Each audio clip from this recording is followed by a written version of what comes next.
If you want to create a clean door icon in Figma in just a few seconds, this tutorial will walk you through the exact steps. It's a super simple process, and once you know it, you can quickly find and use icons for all kinds of design projects.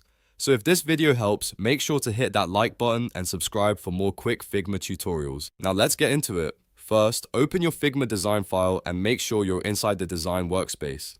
At the bottom toolbar, look for the Actions icon. This is the little menu that gives you access to extra tools, plugins, and widgets inside Figma. Click that Actions icon to open the menu. Once the menu appears, click on Plugins and Widgets. This is where you can search for helpful add-ons that expand what Figma can do. In the search bar, type Iconify and then run the plugin. Iconify is one of the easiest ways to find thousands of icons directly inside Figma without leaving your project. After the plugin opens, you'll see a search bar. Type door into the search field and press enter.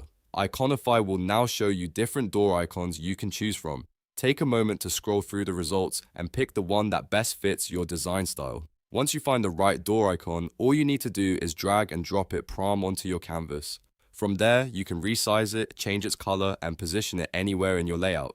If you want to make it match the rest of your design, you can also tweak the stroke weight or adjust the icon size until it looks perfect, and that's it. You've just created a door icon in Figma using Iconify.